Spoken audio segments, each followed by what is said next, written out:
আসসালামু আলাইকুম। প্রিয় বন্ধুরা, আশা করি সবাই ভালো আছেন। আমি মোহাম্মদ আলাউদ্দিন।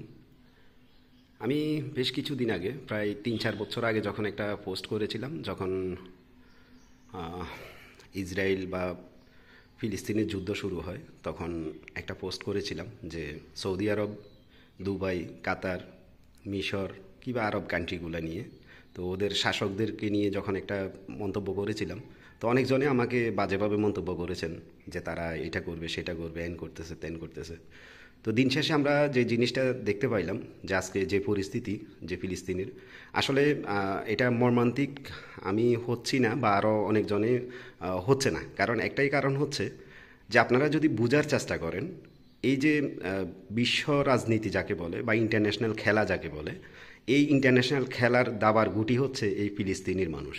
এটা কিন্তু আজকে কালকে এই যুদ্ধটা শুরু হয়নি, সেটা প্রায় ৭০ বছর আগে এই যুদ্ধটা শুরু হয়েছে। যখন ব্রিটিশরা আমাদের পুরা পৃথিবী শাসন করেছিল, ব্রিটিশরা যাওয়ার পরে কিন্তু আমেরিকা আস্তে আস্তে এখানে উপস্থাপিত হয়। সে আমেরিকা আজকে দেখেন ৭০ বছর পর্যন্ত আমেরিকার গ্রোথ, এবং কি আমেরিকা কোথায় আছে, বা আমেরিকা অস্ত্র তৈরি করে, সেই অস্ত্রগুলো তো বিক্রি করতে হবে, তাই না? তো একটা ছোট একটা দেশ বা ছোট একটা কান্ট্রিকে এমনভাবে ওরা হেজিটেশন ফিল করাইতেছে যে এটার মাধ্যম দিয়ে আরব গালফে কিংবা বিভিন্ন জায়গাতে অস্ত্র বিক্রি করতেছে। আবার শুধু আমি যে আমেরিকার কথা বলবো তা না, যারাই এই অস্ত্র বানায় তারা কিন্তু যে কোনো একটা কান্ট্রির সাথে, যে কোনো একটা কান্ট্রির একটা দ্বন্দ্ব লাগাই দেয় যে তাদের এই অস্ত্রটা তারা বানাইছে, সে অস্ত্রটা পৃথিবীতে এন করবে, তেন করবে। আসলে এগুলো হচ্ছে সবগুলো অ্যাডভার্টাইজ। তো এই অ্যাডভার্টাইজের ভিতরে যেমনটি আমরা যেসব অ্যাডভার্টাইজগুলো দেখি, যে আমাদের কাছে বিরক্তকর মনে হয়, যে যখন আমরা টিভি দেখতাম, সেই টিভি দেখার সময় অ্যাডভার্টাইজ আসলে আমরা কেমন জানি একটা হইতাম না। তো আজকে কিন্তু এই আমরা যে বিরক্ত হচ্ছি, ঠিক এটা হচ্ছে ফিলিস্তিনির যে মুসলমান ভাইয়েরা যারা আছে, তাদেরকে দিয়ে অ্যাডভার্টাইজ বানানো হচ্ছে, তাদেরকে এইভাবে হত্যা করে যে তাদের মনে দুঃখ কিংবা তাদেরকে বিরক্তি ফিল করতেছে, কিন্তু এইটা দিয়ে সেই আমেরিকা কিংবা ধরেন ইউরোপ কান্ট্রি কিংবা বিভিন্ন যে মহল, সেই মহলগুলা আপনার দিন শেষে অস্ত্র বিক্রি করার জন্যই আসলে ওনাদের মানে পুরা ফিলিস্তিনকে ধ্বংস করা হচ্ছে।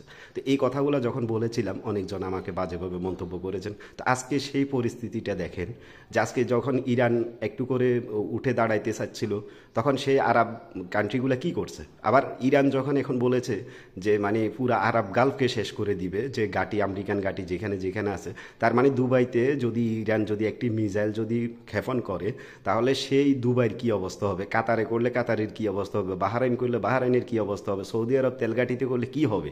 তো এইগুলা নিয়ে এখন আরবগুলা মোটামুটি ইরানের পক্ষে যাচ্ছে, কিন্তু ফিলিস্তিনের পক্ষে কেউ কথা বলতেছে না। তো এটা তো আপনারা বুঝার বাকি নেই যে এখানে কি হচ্ছে।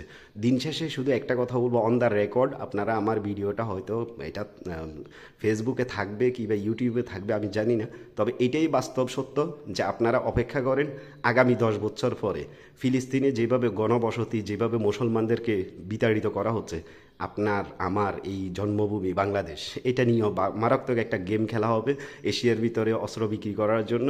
আপনারা দেখেন মায়ানমারকে দিয়ে বাংলাদেশকে ডাবানোর চেষ্টা করা হবে, কিংবা পার্বত্য চট্টগ্রামের ভিতরে এখন যে কাহিনিটা চলতেছে সেটা দিয়ে করা হবে, কিংবা আমাদের দেশে রোহিঙ্গা যারা আছে তাদেরকে দিয়ে আমাদের উপরে নির্যাতন করা হবে। ইন্ডিয়াকে দিয়ে তো নির্যাতন সারা জীবন করায় আসছে এবং কি আগামীতেও করাবে। তো আমাদেরকে এই ফিলিস্তিন থেকে ডেঞ্জারাসভাবে আমরা কিন্তু বিপদগ্রস্ত হব, এতটুকু বাস্তব সত্যটা আপনারা লিখে রাখেন। আগামী 10 বছর আপনাদেরকে অপেক্ষা করতে হবে।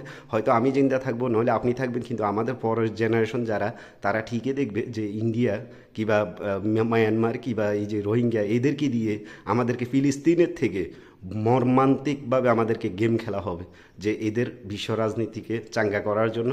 করোনা ভাইরাস নিয়ে যেমন চায়না একটা গেম খেলাইছে, পুরো ওয়ার্ল্ডকে নাচাই দিয়েছে, তো আজকে কিন্তু এই যুদ্ধ দিয়েই কিন্তু এমন কিছু হবে।